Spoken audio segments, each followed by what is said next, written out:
What's up, everyone? Welcome back for episode 2 of the Outside Line Media podcast.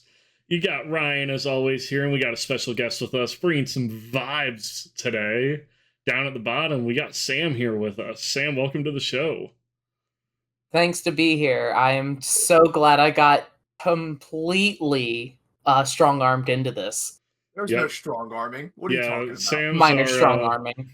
Sam's our creative director, and we like to force him onto podcasts every once in a while. Resident bad opinions around here, too. Oh, his Resident predictions are cooked. I'm But we'll get into that in a second. Episode 2 here. We got the season for NASCAR starting this weekend.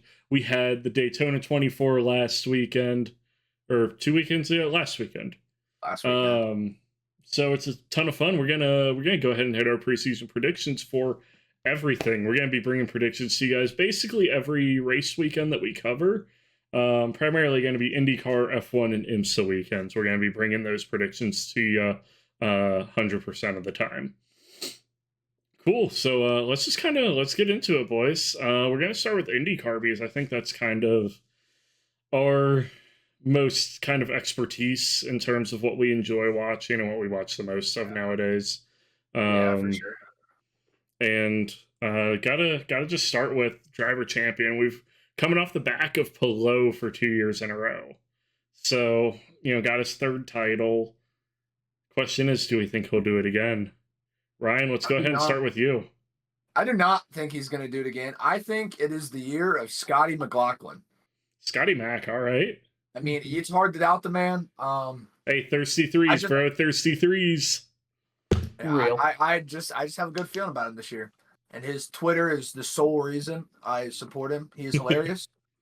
And, hey, that was great when he was in the title hunt in Nashville, and he was just tweeting a bunch of stuff, like trying to get, he had a good sushi guy trying to get Alex Palou. That was just some fire.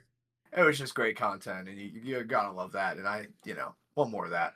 Yeah, and I'm looking at the prediction sheet right now, and I have to say, Sam, I'll be very happy if this happens, but I don't see it happening, but I really hope that he can pull it off.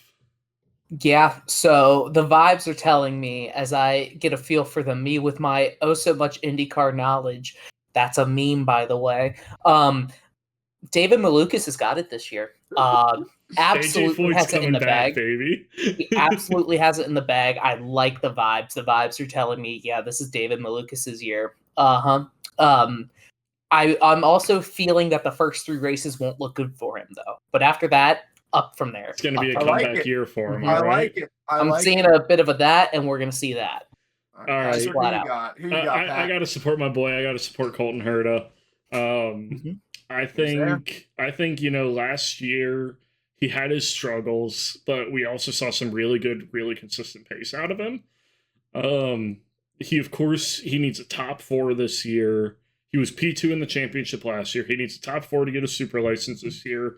I know there's been some rumors around him with that caddy F1 seat. So maybe that happens. Maybe that's that little bit of extra motivation for him and the team to get this across the line.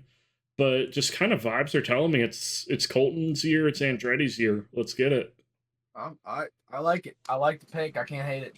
I mean, it's hard to hate on Colton Herta. I mean, he's Colton Herta. We got to watch him win in Nashville. So yeah, that was a greght win from him. Come on, man. What are you gonna do?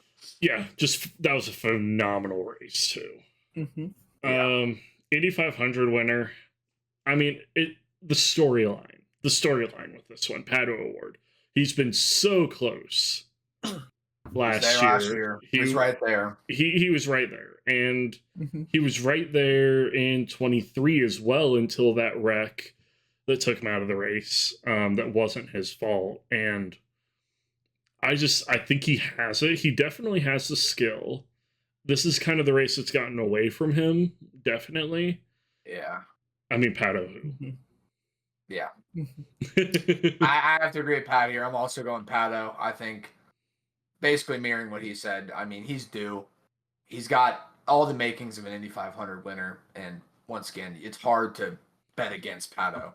Yeah, we'll be right there in turn 3 of this year, hopefully. Right where it's decided, hopefully. So I'll be cheering him on. I mean, obviously, the Indy 500, I'm maybe, he deserves it. Close second, I'll take Sam's vibes here. I was gonna like his say. vibes. I love his vibes. See, because you guys are talking about how you think you've got it, but I think turn 3 vibes have been telling me, and they've been whispering, Helio. He's due for another one. Hey, He's due number for 5, another let's one. break that record. Number 5, I would come love on to now. see it. Helio's a great guy. I love Mhm. him.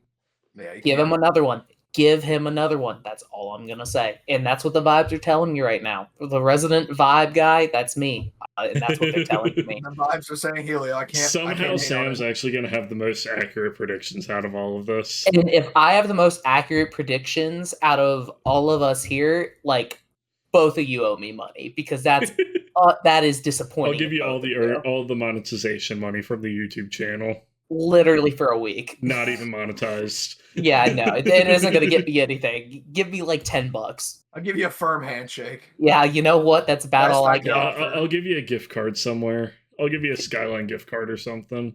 That'll do. That's worth more payment than anything else. All right, I'm going off on a tangent here. I'll get you the Skyline Chili's Grater's ice cream. I'm tempted to try it, not gonna lie. Streets are saying it's gas. I think we need to get 3 single-serve containers of it. We got to try it on a podcast. We're from Cincinnati. What else are we supposed to do? Yeah, it's a real. Staple. Gotta do it. Absolutely. 100%. Right, if you're in Cincinnati, you got to try Cincinnati chili. It's not real chili, but it's good. It's our chili. It's real to me. It's real. I don't even like calling it chili, really. It's real to me. All right, we got the manufacturers championship up now. Sam's prediction's looking fire. I'm just gonna say that. Sam, let's get yours out of the way because I think yours is almost guaranteed. I honestly think Firestone's got it in the bag this year. I mean, undefeated right now. Yeah, every year. No other tires won a race. Yeah, exactly. 100%. No other tires won a championship. Firestone's got it again. That's what the vibes are telling me. That's what they are telling me. I don't have the Firestone hat down here with me. If I did, I'd be putting it on, and I'm riding that wave, baby. I've got the Continental one on my. After 3 races, I finally got the cowboy hat. Now you got the main prize, so you quit going now, right? That's what that means, right? Obviously. I threw away the money for my season pass at Mid-Ohio. I'm actually not going to any races this year. Ignore the Google sheet. Why bother at that point? You got the big reward. Ryan, let's hear your manufacturer win here. I got Honda. Okay. And simply because they're Honda. They won last year. I mean, they've been good. They've been consistent. That's real. Enough said. They're Honda. I asked Chevy because they're Chevy. I almost said it's built Chevy tough. That is not the right company. Let's go places. Chevy Truck Month. Let's go place. It's nowhere near Toyota-thon. Toyota, please join IndyCar just so we can do Toyota-thon jokes. Yes. Well, I think manufacturer champion things is one of those things where it's like, you know. Hold on, have we actually decided? Are we saying? Yeah, we're saying the actual manufacturer's champion, not the champion of the manufacturer. Just to clarify it for the audience, because IndyCar does have a manufacturer's championship between the 2 engine suppliers. Yes. Mm-hmm. Cool. Oh no, my thing. It's so not the manufacturer of the champion. The manufacturer. Of the champion. The manufacturer with the most points at the end of the year. Yes. All right. Next up, we got Hit the Apex. These are drivers that really hit the mark, and they're just going to perform this year. They're going to beat expectations and just all around be great drivers this year. I think Alexander Rossi's going to hit the Apex. I think he's coming off the back of a pretty good year with McLaren. He had a couple really good runs, but he's going to Ed Carpenter. So I think the expectations are really low there. I don't think they're justifiably low, though. I think Ed Carpenter Racing, with the right lineup, and I think they definitely have the right lineup this year, I think they could cook. I think leaders circle for both of them. I'm throw that out there. Quote me on it. Both drivers of ECR are going to get in the leaders circle this year. I think they're going to do really good. They've been doing a lot of sim work in the off season. I think they're cooking.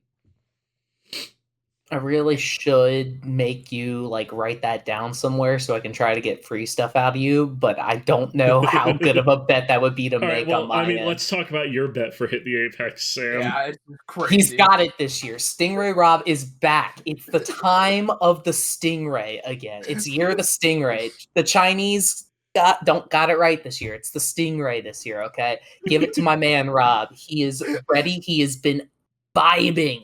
I mean, for a to be win fair, again. he helped Vibrating with he anticipation. helped decide a race win this year. He did. Exactly. Speedway Bob, baby. Speedway Bob, he made Pato check up. It's the year of the Stingray, guys, and I'm just saying, I would bet my money on I that. do hope the Stingray does really good. Super nice guy. I love the guy, but I have my opinions. He's got it this year, though. So your opinions are wrong. I hope that him and Connor really kind of are able to get a good handle on that car, and Stingray's able to learn a thing or two from Connor.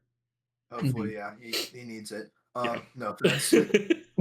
I got we Jacob love you, Abel. Stingray. Just love you. Please improve so that we can really actually love you. And you know who we love more than Stingray? Jacob Abel. There we go. I'm a big Jacob Abel guy. I think he's going to do great this year. I think he showed off what he can do last year. That Nashville finale was insane from him. Yeah. Consistency, lap after lap after lap after lap. That was just an insane race from him. Yeah. And Kentucky, dude. Yeah, local boy. Not really local, but hour and a half's local to me. So yeah, Kentucky, boy. Same state, dude. Yeah, I like Jacob Abel. I really hope he does it good this year. I think he's going to carve himself out a nice IndyCar career overall, not even just this year. I think the main thing that he needs to focus on in IndyCar, one, being a great driver. We've already seen in Indy next how he can do that. But I think he also needs to kind of capture like the hearts of people, because he is, I hate saying this, he is a paid driver. His dad's company paved his way through motorsports. He's an amazing driver, don't get me wrong. That's why I don't want to call him a paid driver. Just kind of like David Malukas. He's really got the skill, but he could get labeled as a paid driver if he flops this year, and I don't want that to happen. Mm-hmm. So I think he just really needs to focus on good PR. Don't pull a Ferrucci. Just be a good Kentucky boy. And I think he is. I think he is a good guy, and I think that'll show. And as much as I'll rag on a pay driver any day. We know this. Everyone knows this.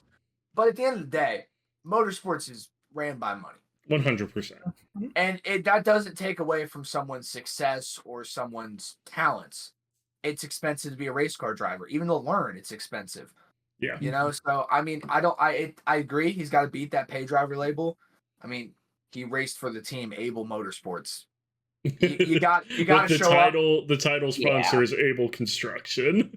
So I think he'll do good, as obviously, but I hope to see him do great this year, beat that title, and I don't think it'll be a conversation about him.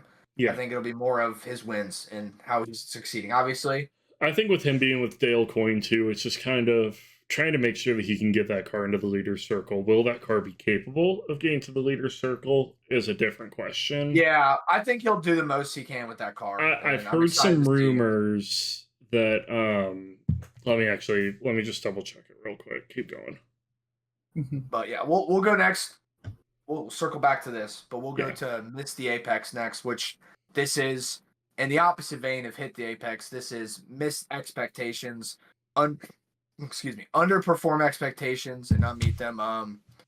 Sam, I want you to go first because Patrick's not paying attention, so we can fire him up real quick. Okay, so I did this specifically to piss Patrick off. Alex Rossi, he does not have it this year. And I think Stingray Rob's honestly going to pass him up. I think it's his year for it. Honestly, a flight car, or a Yunko Salinger, is more likely to probably be in the leader's circle than an ECR, but... I'm just telling you. Look, I gotta have hope, man. I gotta have hope. Alex Rossi misses the Apex this year, and Stingray Rob takes his place. Look, you can have your opinions, but I can see how red both of your faces are getting. I think that you just... I think Alex has got it. I think he wouldn't have made... Because, he didn't make the decision to leave McLaren. Ultimately, he was replaced by Christian Lundgaard, which been great signing for McLaren. I'm not going to fault them for that. But he probably had his choice of whatever team he wanted to go to. Let's be real. And he picked ECR. One, he's great friends with Ed, and they fly together and stuff like that. So, I mean, it'll be kind of awkward if he, smashes a car into the wall that flight home afterwards. Quiet flight. But I was going to say, earbuds are in. And we're going to go ahead. I'm going to go ahead and hit my prediction. I think Prema's going to miss the Apex this year. I want this on record. I strongly disagree with this take. See, here's my reasoning behind it. And I was going to loop this in with Dale Coyne with Jacob Abel. I seemed to confirm what rumors I had heard. So, still unconfirmed. I just wanted to make sure that I wasn't misremembering something. So, a couple days ago, maybe a week ago now, Michael Cannon left Prema Motorsports with a kind of scathing statement, saying he didn't feel like his input was being valued at the team. Michael Cannon, historic race engineer, amazing race engineer. He is someone you listen to in IndyCar, and it was really talked up when Prema signed him, because that really just kind of made their mark as a team. Like, oh shit, these guys are actually legit. They're actually going to be here challenging. But when you're not taking input, you're coming from junior motorsports in Europe, and you're coming over to IndyCar for the first time, and you're not taking a legendary race engineer's advice, that just kind of, to me, spells mismanagement. Like, almost like a Ferrari 2018, 2019, where they were really just, it was too much politics going into the engineering decisions. Yeah. No, I mean, I see that, and I also read those rumors, but I don't know. I think... Well, those aren't the rumors. That's confirmed. But oh, yeah, sorry. That be damned. The rumor right now is that he was hanging out at Dale Coyne at their test at Thermal. So if Dale Coyne gets Michael Cannon, I could 100% see Jacob Abel perform. Okay, so I will say this. Yeah. Going off of an analog of something I know a little bit better than That's IndyCar, why I made that comparison F1. for you. Yeah, I was going to say, look at Alpine. They still exist somehow. That's all I'll say. Mismanagement doesn't mean their engine department, but I mean, they still exist. The name still has cars on the grid. That's more than they can really say for the past God knows how long at this point. They started to look good at the end of the season too. Like, Gasly was looking rapid in that car. Let's be honest. It was starting to kind of Gasly's a good driver. He's a good driver. Still managed. I hate Ocon, but Ocon's a great driver too. I'm gonna die on that hill. I think he's a shitty teammate, but I think he's a horrible teammate. I mean, he deserves his seat in an F1 car. Horrible teammate. But I would not want him as a teammate. If it was a one-car team, great. They are not in a team where they could be a one-car team. They are in the middle of the fight. They got to make a name for themselves. And you can't self-destruct every time you get side by side with your teammate. I mean, we just 100%. You can't do that. Mm-hmm. All right, Ryan. I'll finish. I just vehemently disagree with the Prema thing. Yeah, what you got on that? But I just think it's not like this is a brand new team to racing. Obviously, historic name, and I think. Hey, but remember, Andretti wasn't historical enough for F1. Right, maybe. Yeah, because F1 was going to bring way more value to them. Obviously, but I don't know. I think Prema. Also, I think the expectations are low. First year racing team. I don't know, dude. It's Prema. I feel like they're kind of being hyped up. I mean, they've got a great lineup with Eilert and Schwartzman. Yeah, I think they're going to win a race. I'll say it right now. They're at least going to win one race. I think. Maybe more, but I think they're going to do good this year. I could maybe see. I don't think they're going to win a race off of pure pace. I think it's going to be like a Toronto kind of race. Okay, you've got mixed conditions. They qualified really well. They're able to keep their noses clean. I could see that happening. Yeah, I don't see like straight pace. I don't see them winning a race just because they have to learn the setups of IndyCars. Yeah, I mean, obviously it's going to be great. And this is a team that hasn't done oval racing too, so I think ovals are going to be. Yeah, they're not growing pains. I don't think they're going to win an oval. They might not understand the setup and anything of that, but on that, my Miss the Apex is going to be Will Power. I think this year is going to mark the beginning of the end for him. I love Will Power. I do like Will Power. I don't hate the man, but I think his time is fading. And I think we'll start noticing it this year, especially coming off last year with a pretty rough end of the season for him. Yeah, that was just an unlucky end of the season. I mean, that's a morale hit, and I think he's done it all. I mean, Will Power will go down as an IndyCar legend. Yeah.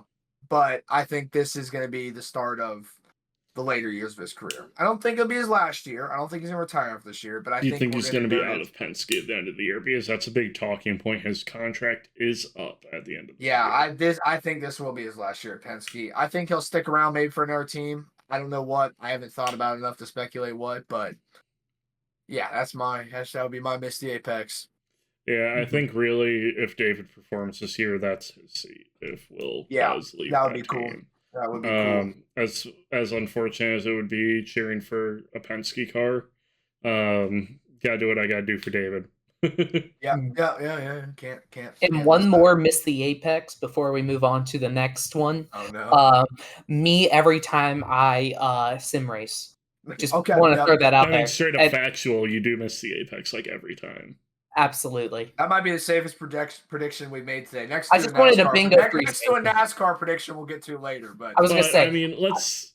I I needed a bingo free space. Bingo free space. You know what I'm saying? Bingo free space. I need to see if I can try to find the clip. Because, Ryan, you really can't shit talk anything. I need to see if I can find that clip turn 1 at Spa.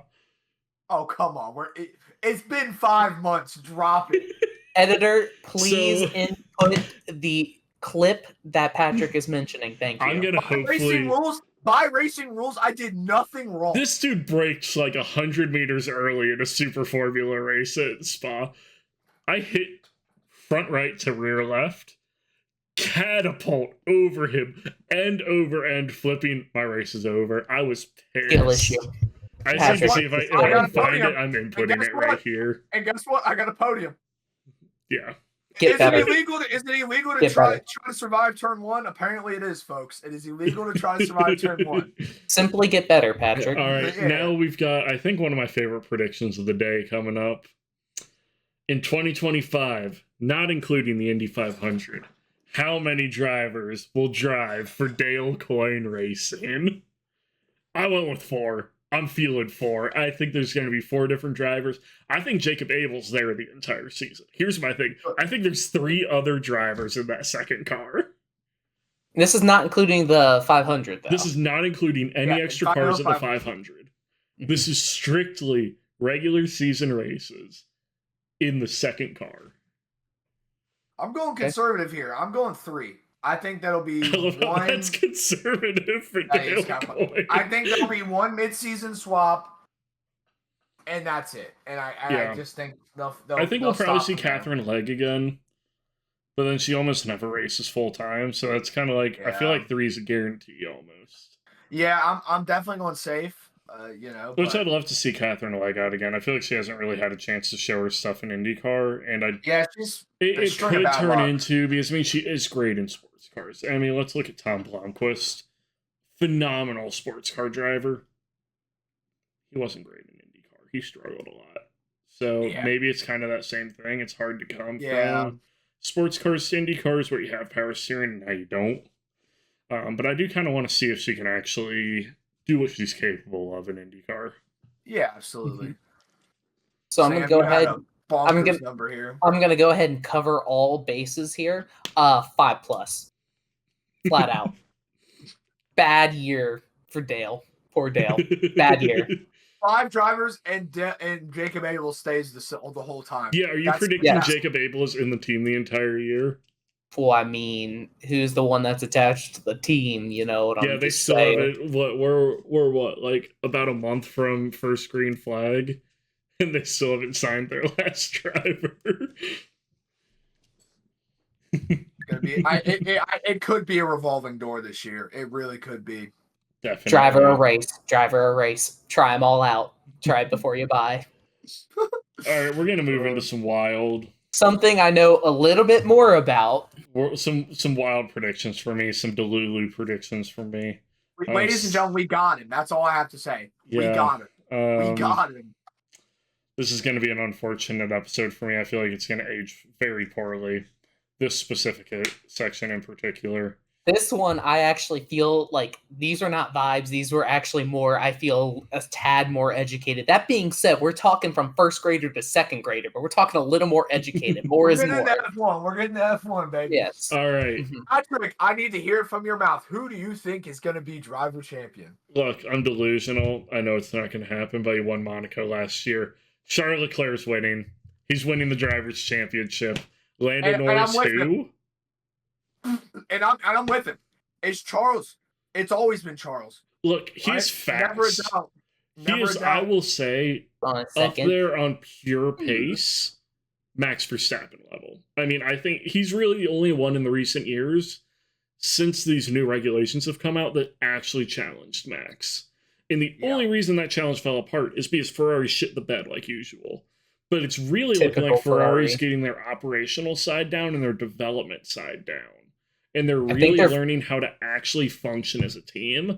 I think they're beating back the politics. Like, they're finally kind of, what's his name is really, because I'm great with names. Fred Vasseur is doing amazing things for that team. Vasseur is like pushing, like that's Ferrari's problem. It's always been their problem, is the politics of the name of Ferrari. It's why I don't like them as a company. Successful with Schumacher, and was that Stefano Domenicali as the TP back when they were nutty? Patrick, I know he was a team principal at some point for Ferrari, and I think it was during the Schumacher years. Ryan, go ahead and double check that. Ryan's fact-checking me right now. Say, fact check that. Yeah, go on, Sam. Go ahead. I was going to say, I'm going to go ahead and go into mine, because it might be a little bit delusional, but I think it's very controversial and very delusional.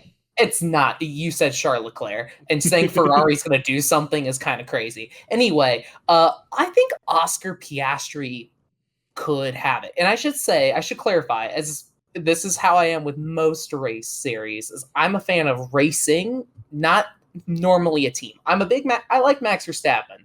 I think it's having like a generational this is a century prodigy of he was, through trials, tribulations, and trauma, turned into a monster behind the wheel. We will never see anything like this again. Like, this is like theory crafted into the perfect race machine. Yeah, I think as long as he doesn't get bored of F1, he's going to break all the records. Pretty much. Like, give it another year or two. Is he going to get bored from F1, and is the FIA going to fine him just so much that he quits F1 because he can't stop swearing? It's not even fines this year. Side note, it's race the bans. new rules are stupid. A month ban for cursing twice? Yeah. Watch this, guys. Watch this. Watch me not be able to drive an F1 car for a month. Oh, shit. Oh, shit. Bro. I can't drive for a month. Straight also, up. It was Jean Todt who was... Oh, Jean Todt, yeah. Jean Todt, and it was 1993 to 2007. Yeah, I'm just stupid. Came after that. So, you're close. But Domenicali was like right after the Raikkonen era. 2008. I guess in the Raikkonen era, yeah. But I will say... 2008 to 2014.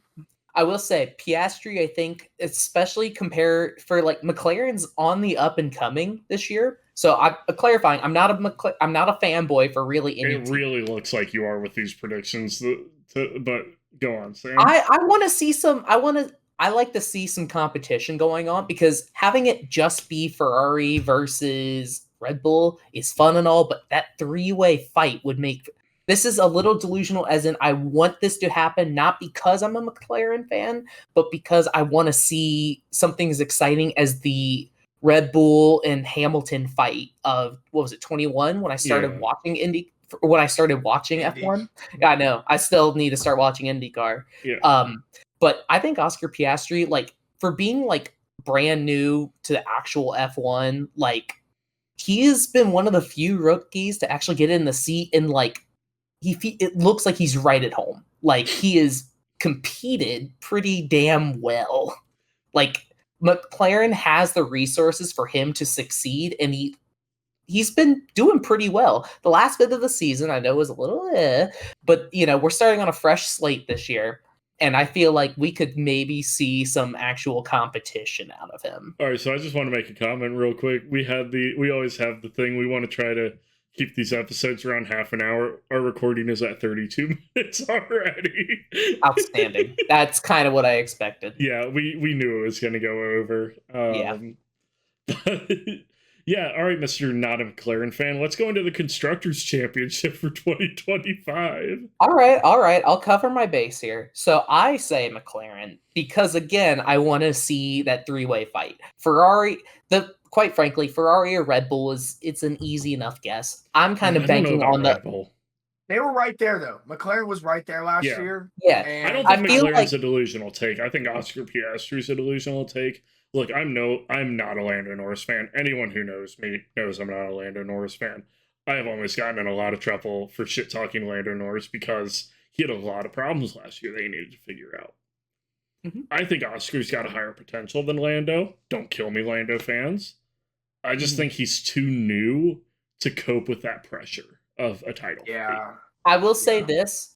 Oscar's performing really well for being as new to being like an actual full-time driver. Yeah. Lando Norris still bottles starts. So I'm kind of like... He fixed it last year at the end. Yeah, I will say that. At the end, right at the end, now that we've had an off-season to lose it again. Yeah.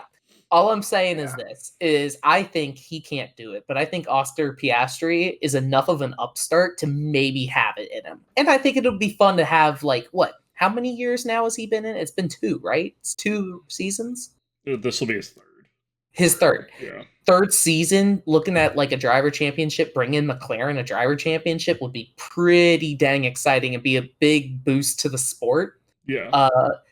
I think it would be kind of cool to see it because Ferrari's up and coming. Yeah, I want to still see them work a little harder. Red Bull, I'm still Red Bull. I still like Red Bull, but so I want to see.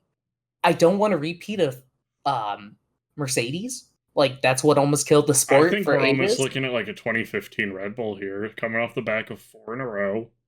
Mm-hmm. And now they're just bottling. And it's not even new regs that they're bottling. They were dominating these regs. Mm-hmm. They just don't know how to update a car anymore. Mm-hmm. And to be fair, they lost the man made of gold.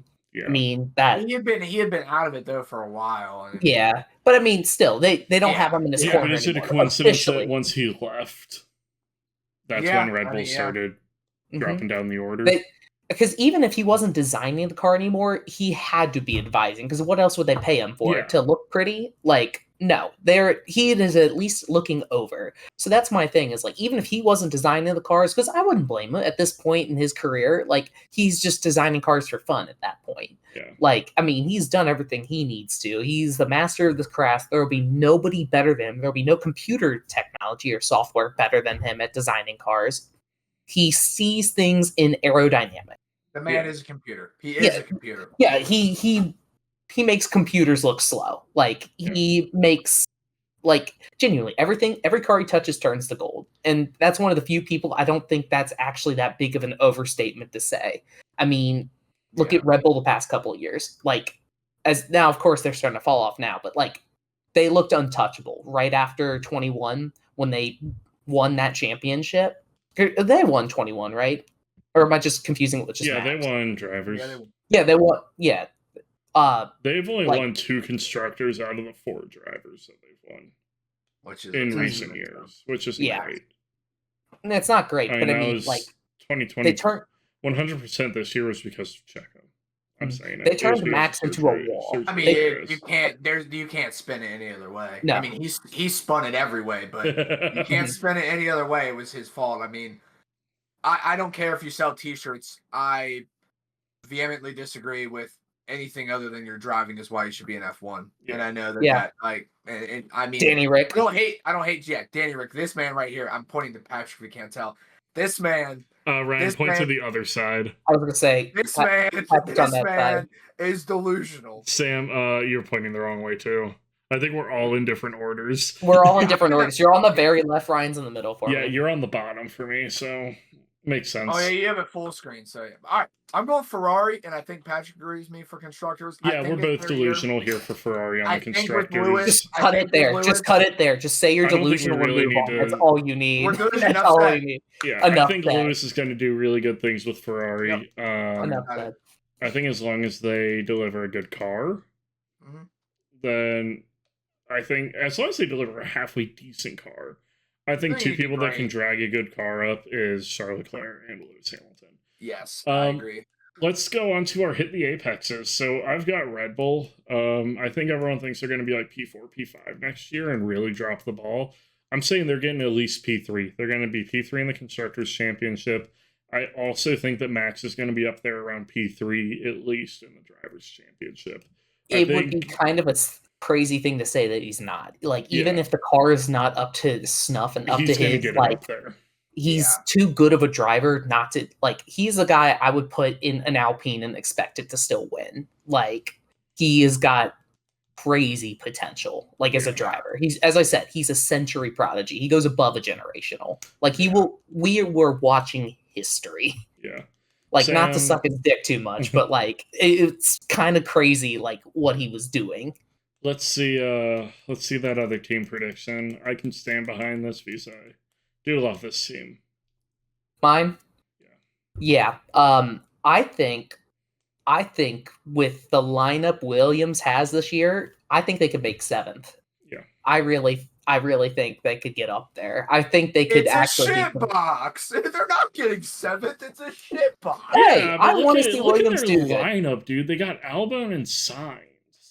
Albon I'm just excited for Albon to be exposed as a bad teammate merchant. That's all I'm excited about this year, and I'm not afraid to say. And I'm not afraid to say. I think Albon, the other drivers on the grid, rate him very highly. I love him. He's a nice guy. He's a good character. I think he's a great driver. I just think... But I think he's coasted off having dog shit teammates. I mean, 100%. He has had dog shit teammates. Then you know what you could say? I hope he steps up to the plate. I think he's going to get up there. So here's my thing. Think of it a little bit like... my thing is that exactly. Now that he's got some tenured driving next to him now for once, doesn't he? Yeah. I think so. I think with Sainz behind the wheel too, and having such a good lineup, I really feel like he's going to have to start bringing the performance because we already know he can. I mean, I will never forget his immaculate drive of 0 pit stops until they're like, "Oh shit, we forgot to give him new tires." That was beautiful. That's I like Albon. I can't like him off aggressive as hating Albon. I do think. I mean, I like Carlos Sainz obviously, and I think he'll do good. But at the end of the day, that Williams is a shitbox. And it's I don't think that would change. Their management is gross and terrible. I don't. They're in a better spot than Alpine. I genuinely think they could produce better results than Alpine because they have drivers that can do it. Flavio Briatore now. But I don't know, but saying they're in a better spot than Alpine. Because, I mean, Alpine will just crash the second car. The second worst. Alpine will just crash the second car to get a good pit strategy for Gasly. I mean, Briatore's done it before. He'll do it again. Please don't sue me allegedly. Allegedly. In my opinion. My hit the apex, I'm going Kimi Antonelli, and I have wild reasoning for this. When I watched that man in his first free practice... In the 1.5 laps at Monza? Yes. When I watched him drive the hell out of that car and then crash, that's a baller move. Leclerc? That's a baller move. I've seen this one before. I mean, that's the thing, though. You don't want him to come in scared to go fast. I'd rather them go too fast. And I think the kid's got pace, period. Yeah. Now, I'm notoriously not a Mercedes fan. I don't hate Mercedes. I just don't love Mercedes. I really don't like George Russell. We all got into F1 minus Sam during a period of Mercedes dominance. Yeah, you're always so there's always going to be that hate. It's kind of like the hate that I have for Alex Palou. I love the guy. He's a really nice guy. Just stop winning, dude. Yeah, but I think he's going to come in there, and I mean, I feel like expectations are low for that team next year. I mean, you just lost Lewis freaking Hamilton. Greatest to ever do it. I mean, it's. I think he's going to come in there, and I think him and George Russell are two talented drivers. Much I don't like George Russell, the kid can drive. Yeah, I fucking. And I think they're going to. There's way worse drivers. Put up some good results behind the wheel there. George Russell's an amazingly fast driver. I just think he's a dick. yeah, he's a little stuck up. He's the guy that would be driving the Nissan Altima. He's stereotypically British. Yeah, he drives the Ultima. He drives the Ultima. F1 free space. Hold on, wait, real quick. I think Kimi Antonelli reminds me of Max Verstappen when he came into F1. Super fast, he's going to be crashy. but I think Oh, yeah, he he's will gonna drive crash. the shit out of that car. Mhm. He's going he into a doesn't- High top risk, level high team. reward. Look, people are talking about if he wins a race in the first 3 races, he beats Max Verstappen's record for youngest F1 race winner. It's not going to happen. He's not winning a race in the first 3 races. I could see him maybe winning a race this year, though. I think he might win late. He's gonna be spinning early, though. I agree with that. Yeah. All right. Learning F1 free space. Free If you square. guys have been following, Colapinto just got signed to like a 5-year contract with Alpine. That's the rumor that I've heard is 5 years. He's not signing to be a reserve driver for 5 years. You know. Repeat after me. Jack Doohan gone. He's gonna get mid-season dropped, and it's a shame. It's a shame to have your drive taken away before the season even starts. Yeah, you had one race at Abu Dhabi. The politics with F1 drivers, it really has pushed me further towards IndyCar with how they handle rookies and how they handle new drivers. Which is why I'm sorry IndyCar fans, I'm sorry McLaren fans. I can't cheer for McLaren because of what they did with David Malukas. That is an amazing driver that you had in the palm of your hand that he ended up racing like 2 weeks after they dropped him or something like that. Mm-hmm. Yeah, I'm sorry. I had to get that out of the way real quick. That's why I will never be a McLaren fan. And a lot of the Pato fans that we know aren't McLaren fans. They hate McLaren. Like, if that says anything about it, you need to fix your politics. F1 McLaren is a little more liked than I think IndyCar McLaren is. Yeah, because of all the ring around the rosy they did with that number 7 seed, I think it was. Yeah. I mean, let's look at Teddy Porkchops. Love Teddy Porkchops. I can't wait to drive the historic Laguna Seca circuit. Tweeted that on like a Thursday, and he was fired on Friday. Devastating. Yeah. But yeah, Sam, you have the F1 free space for mid-season drops. Those are the only mid-season drops any of us are predicting. I don't see who else could be dropped, just flat out. Like, unless some curveball goes out Isaac there. Hadjar performed horribly, I could see him getting dropped. But I could see that. I don't see Red Bull having anyone to replace him with. Yeah, Red Bull's junior program and Isaac Hadjar is fast. Something that exists. I don't know what it does, but it does exist. He's fast, but he also doesn't have any junior series titles, which is really weird for an F1 driver.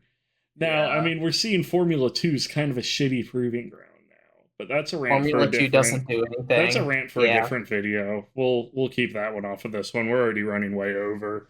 Yep. Missed the Apex this year. I hate doing this. I really do. I think Liam Lawson is going to miss the Apex this year. I don't think he's going to get a race win. I think just kind of the coupling of Red Bull's performance issues that we saw at the end of last year and Liam being a rookie. I mean, he's racing like 12 races and they're promoting him to a team. It's the same thing we saw with Pierre Gasly. It's the same thing we saw with Alex Albon. They're promoting their young drivers too early. Yuki Tsunoda should have gotten that seat. I will die on that hill. I think Yuki has his own issues with anger management and just kind of keeping a cool head behind the wheel. I think he's gotten a lot better at it. And asking F1 drivers, this goes back to the swearing thing. Asking F1 drivers to not have emotions when they're driving at, 300 miles an hour, 300 kilometers pinnacle an hour. Of motorsports, by the way. They are at the top of F1 is, whether it's true or not, considered the top of racing. You mean to tell me LeBron has not said some shit on the court? Like, that's all I'm saying. They have a microphone in front of their mouth the entire time they're going 200 miles an hour. I know I've said some shit just going 40 miles an hour. So you mean to tell me that at 300 I'm supposed to be like, oh, tally-ho, lads. Dang it. But I think, they're not all George Russell. Oh, crikey. Yeah. But I think that it's the same book, different title with Liam Lawson. I think he's a great driver. I think he's super fast. I just think Red Bull is promoting him and putting him under stress way too early. Red Bull does not know how to handle their rookie program. They really are, of all the teams, should not have one because they really don't do anything correct about it. Yeah. Sam, what you got? All right. So, I will probably have death threats sent to me for it and or come delivered straight to my mailbox. Hamilton. I think, is going to miss the apex. And I'm going to say it mostly because, I mean, he's breaking up like a long stint with Mercedes that, well, I think Ferrari will do everything in their power to accommodate him, especially you got Hamilton on your side. Like, as much as I was cheering for Max when it was him and Hamilton, like, I still respect Hamilton. He's a hell of a driver. Like, dude's been around for a while, and it's like Alonso, like, been around a while, knows what he's doing, knows what he's talking about. He's an old-fashioned driver. I mean, because isn't it he doesn't even use the sim, or like he doesn't like the sim? Like, he would much rather be behind the wheel. He started using the sim this year, I think, to try to diagnose the issues that the car was having. Like, he's an old-fashioned driver. He did not do simulator work before that. No. And, like, he still competed well. My thing is, I think he's running into a brand new world of Ferrari. Ferrari itself is its own world. I mean, look at, like, Fred has had to beat the politics back to Italy. Like, it's, like, that's what's plagued the team this whole freaking time. And it's notorious. Like, Ferrari, especially look at Enzo Ferrari. It's classic that he says some shit and ruins good things for him. That's how we got, all these wonderful car manufacturers out there, is because he's just pissed off that many people. But like flat out, I think Hamilton is going to be like, everyone's like, oh yeah, Ferrari's got this in the bag with Hamilton and Leclerc. I think Leclerc is still going to do fine. I don't think Hamilton's going to be there. It's the first year blues of being at a pretty tenured team, but a team that's not. They've been around a while. They have not really been there the whole time, if you know what I'm saying. Like, they're switching people and who they've got behind the wheel, who they got behind the wheel, who's behind the wall. Like, I wouldn't be shocked if they've run through pit crew at this point. Like, that shit is changing out on, and I would argue that they're the worst team for it, and Alpine's pretty bad. And Williams has its moments too. Right. So I'm kind of like, I think Hamilton won't be there this year. Bold prediction. I know. I disagree, but I can respect that. I see your reasoning. I'm not going to disagree. Yeah, but I also see kind of where Hamilton was at the end of last year. I think he's excited. But yeah, Ryan, what you got? Esteban Ocon. I'm not excited for him. I don't know what it is. I just don't. Preach, I just brother. don't see the hype. Preach. I just. Never saw it. Day one hater, by the way. Day one hater. And I really don't think that he says day one hater when he wasn't even into F1 when Esteban Ocon debuted. I just don't think he's an upgrade whatsoever. Nothing against the man, but that's just how it is. Yeah. I mean, I think we'll kind of just see it this year with Haas. I mean, I think he's one of those drivers that I want to see what he can do.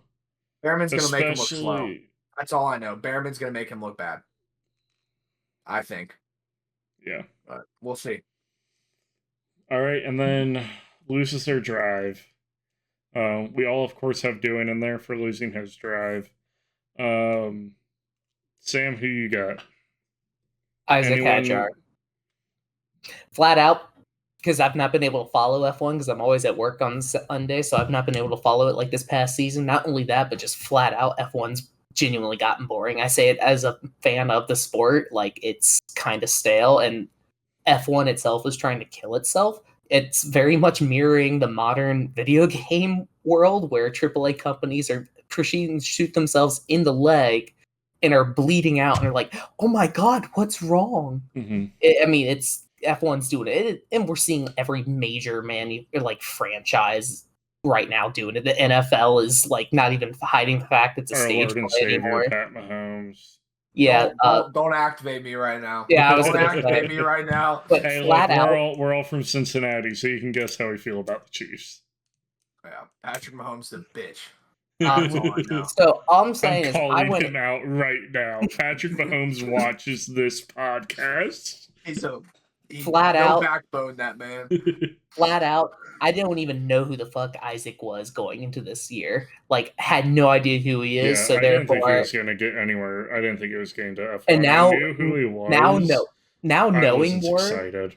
Yeah, now knowing more, I'm like, still, who is this guy? I was more excited hoping that Ayumu Iwasa was going to make it, because he was pretty classy in his F2 field, but he's kind of drowned a little in Super Formula, which is a There's shame. been so many good prospects, Colton Herta, that it's like, why would you not just like throw Hey, but some new remember, blood in the IndyCar seat, is only worth the same amount of super license points even and though it only goes takes the faster? same skill as Formula 3. All right. Yeah, only takes the same skill Remember as that. Formula I'm not 3. mad about that at all. The super Yeah. license system doesn't need modified. Oh, it makes perfect sense, guys.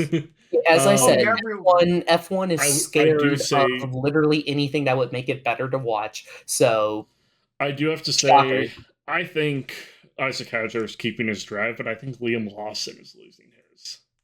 It's bold. That- I love Liam. Great guy. Funny guy. what do you mean? That's the typical Red Bull move of promote your guy It's the too same early. thing And I be was like, oh my talking about God. earlier. It's the Yeah. Alex Albon problem. It's the Pierre Gasly problem. Now they've got a really good junior in F2 this year, Pepe Marti. Everyone's been saying this kid's the next Max Verstappen. Like, kid's been just trouncing his way through junior categories, looking super fast. They got to get him into F1. So that's either going to be Yuki Tsunoda, Isaac Hadjar, or Liam Lawson losing their drive. Yeah. One of them's getting fired this year. I'm calling it. I think it's going to be Liam Lawson. I think he's going to drown in the pressure of Red Bull, and I think, unfortunately, he's losing his drive. Yeah, I think that Red Bull seat's going to kind of become a hot potato. I think they're going to kind of overcorrect for Put Yuki in it. holding Checo so long Mm-hmm. that I think it's going to become a revolving door. They should have fired you. They should have fired Checo after the summer break. Put Yuki in the, or I say this as a Danny Rick fan. Even I would have loved to see Danny in that seat.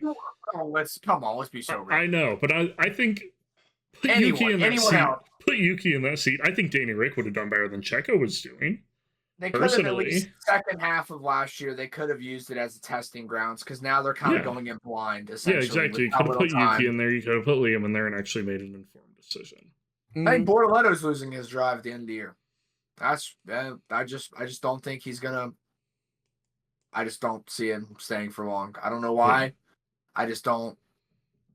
I feel like F1's got and kind of banking off that, I feel like F1's kind of got a problem of like name staying power. Like, I mean, you sell the driver. It's the one series where you sell the driver. IndyCar, you sell the team, you sell some of the drivers. Some of them, like David Malukas, has got some pretty good fans. Pato Award, you got a lot. Fittipaldi, like there's the personality. Well, not now, but like, the name wasn't enough. Like there's a big like we're sorry, by the way. Yeah, but yeah, the name wasn't enough. Yeah, flat out like nobody knows good names though. I was gonna say the thing is, it's like it's name staying power. Like it's the names. That's what sells the tickets. Like the whole thing is racing personalities. Yeah. Like half of the sport is the driving, the other half is who's behind the wheel. Yep. So when you have all these people like Isaac Hadjar, I'm gonna say Liam Lawson as well, because for the most average fan that doesn't get too involved in behind the scenes, like the F2, the F3, they're just here for F1. I'm not trying to throw them under the bus, but your Drive to Survive fans, the people like me that can only really follow it from a passing because I can't watch the races so much anymore. I'm not spending the money to. Bortoletto, like when it comes to your average fan that's going into the next season, I'm going in with no offhand knowledge of what's happened in the off season, what's coming up, F1, F2, or F2, F3, F4, all that. Who are these guys? How are you selling merch of them? Yeah. You're selling the teams, you're selling the Max Verstappen, you're selling the Hamiltons, the Charles Leclerc. Like Ferrari's in the best state for having sellable like personalities. Oh, yeah. They have 100%. Hamilton, who you don't sell him as a personality, you sell him as a driver. Yeah. Charles Leclerc, who happens to have a lot of like fan love too, as the lovable underdog, considering everything keep going wrong. But like Ferrari's in a good spot for that. Like out of all the teams, they're the one winning in that front, just flat out. So it's kind of like one of those things where it's like you have all these names that like Liam Lawson's a known quantity if you follow F1 a little deeper than that. See him staring at a monitor quite often. Every time Checo spun, it was like the automatic snap camera. Yeah, Put it on Liam. Put it on Liam staring at the monitor going. It's but that's the thing. That's the only reason some people would know his name more than Isaac Hadjar. I saw him on a podcast, and he's like, "Yeah, I knew every single time that Checo spun or crashed, they were putting that camera on." yeah, it's hilarious. But flat out, that's F1's kind of problem right now. That I'm like, honestly, I Piece of say Isaac junior series Hadjars are might kinda lose their drive. shit. Yeah, I say Yeah. Isaac Hadjar loses his drive. Wouldn't be shocked if all of them lose their drive just because they're My losing whole money thing is on flat Isaac out having a sellable Hadjar should have person. won the championship. He got mecha chromed because What's we've been new? having engine reliability issues in F1 or F2 for how many years now, and they still haven't fixed it. So No, they don't care about F2. F1 doesn't care about F2, F3, F4. Except it's the only thing that they care about instead of IndyCar. They could at least, rank IndyCar on the No, same they're level just as banking. F2. F2, Oh, yeah, they're just banking on it because they've invested too many resources at this point. It makes too much money. They don't give a shit about the series. It makes too much money because it costs the drivers. I saw comments talking about 1.8 million per year or something. Yeah, that's F2. And that 0 people make money. There's not a single driver in F2 that makes money. That is bonkers. What's even more wild is IndyCar. Connor Daly was saying. Well, I mean, I'm just saying for a full-time ride. So Connor Daly was saying like Indy 500's around 1 to 2 million. Full season's about 8 million. It's wild. It's wild business. Yeah. Yeah. We'll have a whole episode on the finances of motorsports. If you aren't familiar with our brand, we'll make you a little bit more familiar with what we're striving to do and what kind of this podcast hopes to do. But let's move on to the greatest racing series in the world, IMSA. GTP category, which is just beautiful cars, beautiful sounds. My prediction, I'm not happy I'm making this prediction, honestly. I'm really not.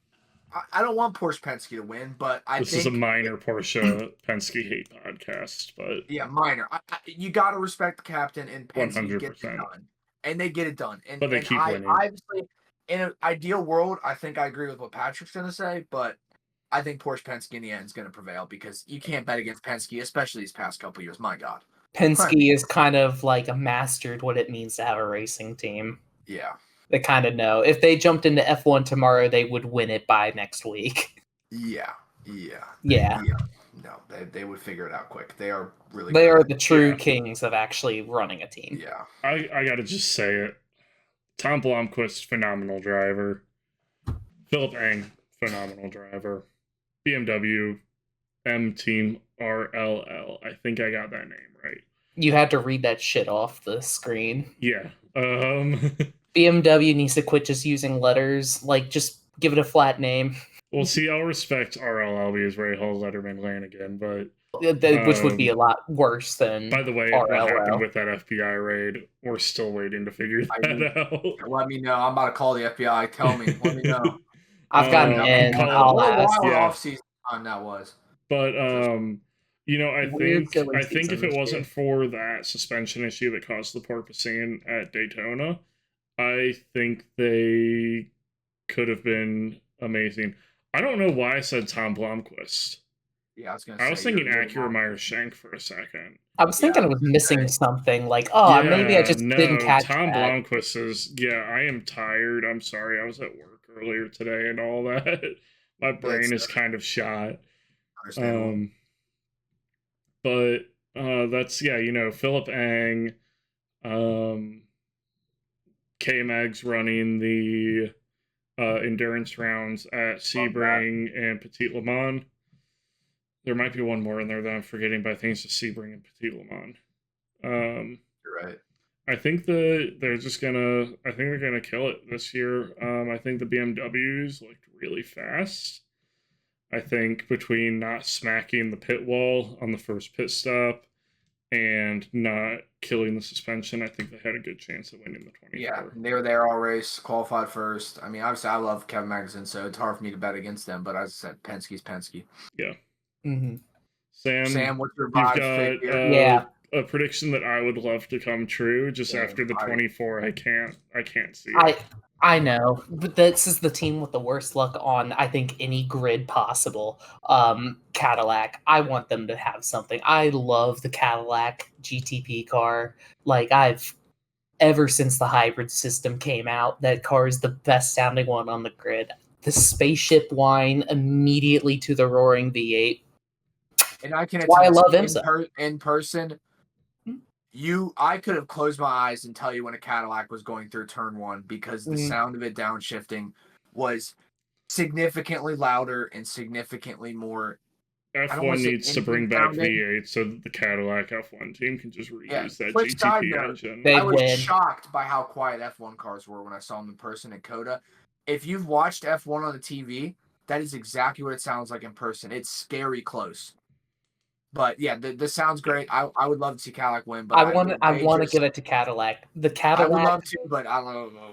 Because it's the closest we'll get to the Garage 56 car existing outside of a one-off Garage 56 entry, because we have a roaring American V8.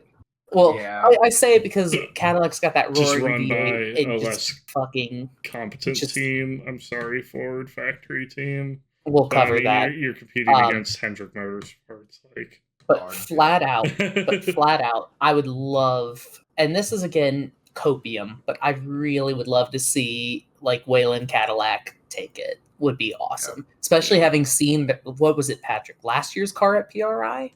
Was it last year's or 2 years ago? It was last year's car. It was last year's. And seeing it in person, I really fell in love. And I saw the Porsche 963, and I've got the Lego one sitting somewhere on my shelf here. I love the Porsche. Porsche is my favorite, like, luxury exotic brand.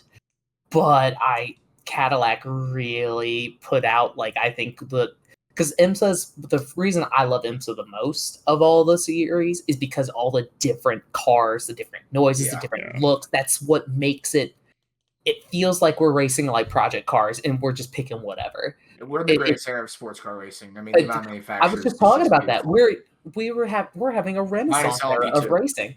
Like, genuinely, we're having a renaissance for racing. And every manufacturer other than Orica. Yeah, okay, so I'll just go ahead and say it, and I'll keep sitting here and crying and on my soapbox about how much I love IMSA for every great thing it is. All three of us have written down here on the document that say Spike. Yeah, Spike. The Purple Dragon's winning. If he didn't have that battery issue, he runs away with the 24 And honestly, hours. let's look at the quality. I think PJ Hyatt, he was wheeling that car in quali until he had that spin and got beached, and unfortunately caused a red flag. And IMSA deletes your 2 fastest laps if you cause a red flag. Yep. I think Christian Rasmussen. I'm not sure if he was just a 24 driver or if he's going to be running. Yeah, I gotta look. Or if he's going to be running the endurance schedule for them. Yeah. Christian Rasmussen's an amazing driver. He's been killing it in the social media game this year so far. He's doing a great job. Also, shout out Felix Rosenquist's social media game. Yeah. He learned some tips having David Malukas as a teammate. Flat out, just give me the Purple Dragon. Spike gets a free card. I think he's going to run away. Yeah, AO was clear of the field. The only other car they were battling was the battery and the number 88 until they had an engine failure. So if it kind of stays that same way throughout the year, I'm excited to see that title fight between the 88 and the 99. Yeah. Mm-hmm. All right, let's cover GTD Pro. Look, I bet for them in LMP2. I'm betting for them in GTD Pro. AO Racing, Rexy, give it to me. Lauren Heinrich's an amazing wheelman. That team just, in general, functions flawlessly. They're an amazing team. Only reason they weren't competitive in Daytona is because they got the teeth torn off of the car late into the race and had to box to fix that.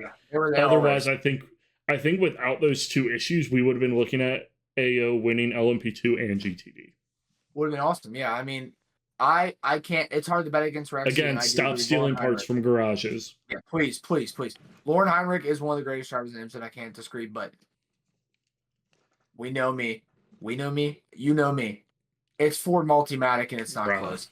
Whether it's the 64 or the 65, I don't care. They will be winning, and they're going to continue to win.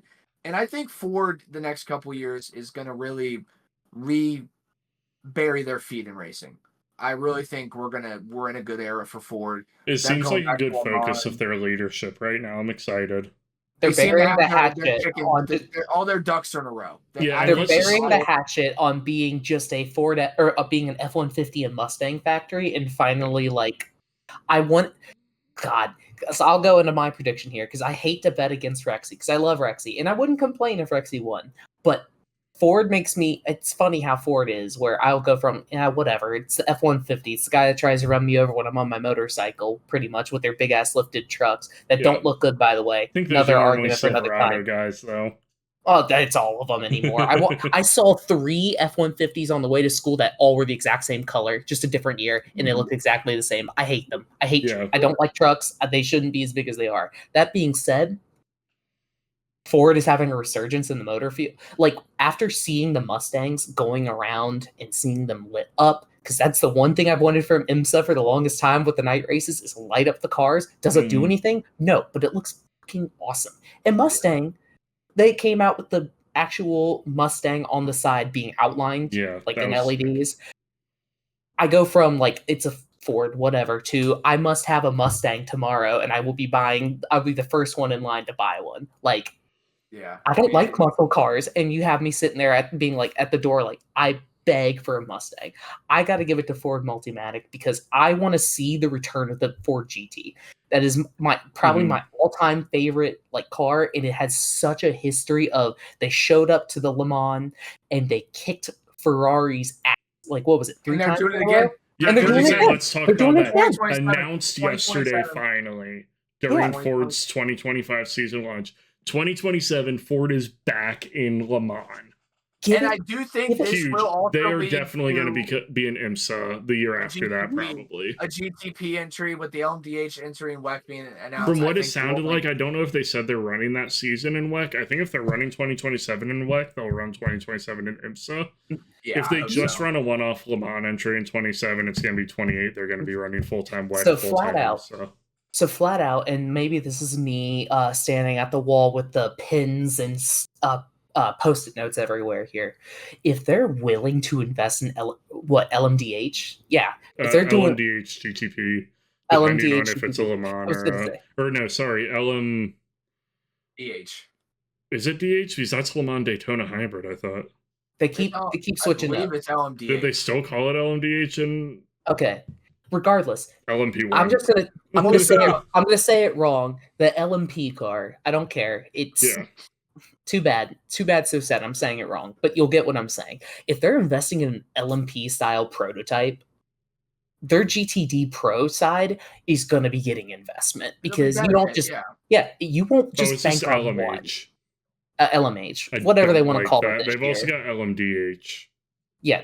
Whatever they're making a car for, a prototype, high speed, high performance prototype. The if they are going to be, is like a spec chassis. Okay.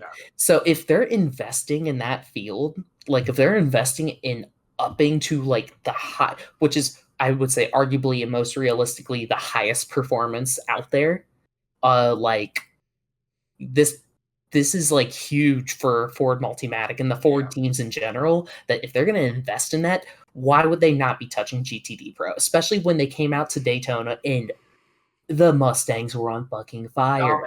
They looked good. They sounded good. They raced hard. And for being this was their second year? Remind me, first or second year that they were doing? Second year. Like, they had the typical first year blues of a new team, new drivers, all that. Second year out, and they are competing as hard as they are and looking damn fine doing it too. Like, as Ryan said, they got all their ducks in a row, and they added some, and they're in a row too. They made the cars look good. Ducks, and there's a lot of rows. Dude, and straight up, they got them fuckers lined up for miles right now because the cars look good, they sound good, they compete good, they race fast. Their teams are like spot on, like, cause that's just people don't talk about enough. That's the hidden side of racing. That's just as important. For God's sakes, look at Ferrari's pit stop where they forgot one of the tires, or the time I know, right? Or what team was it that had it where the guy was in the pit the whole time, the driver in F1, and the whole team was sitting there. Yeah, they're sitting there watching the TV, like, oh shit, that's our that was car. a different one. I was thinking of was that Ferrari again? Red Bull. That might have been Ferrari again. Probably. As I said, Ferrari's not known for having their shit. How do we come back to Ferrari slander? This is hell. It's easy. It's easy. But the sun rises, the sun sets, the sky is blue, and Ferrari slander is still the easiest thing on this planet. But I think I think Ford they got really got that shit in the bag at this Yeah, point. but- Like they showed up and they are competing. They didn't fuck around. They straight up showed up and God, did they show it at Daytona? Yeah, but Rexy's a dinosaur. We're moving on. I know.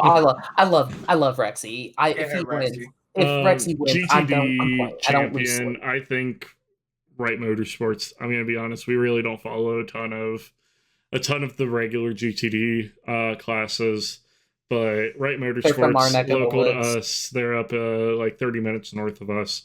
And I mean P2 at Daytona. I'll P2 give at a special Daytona. shout out. Also, for me, Turner Motorsports, Robbie Foley, enough said. Yeah, I mean Robbie Foley, enough said. I like the Corvettes. If I got any American-made like high performance car, it would be a Corvette. Yeah, what is that? I love the Corvette. Yeah. They have a Corvette, so that was a pretty easy pick for me, flat out. Anyway, I what can I say? I like my cars, and I like to see them do good. Yeah, I do also really like the Corvettes in GTD Pro that Pratt Miller has. Those yellow Corvettes are really sick.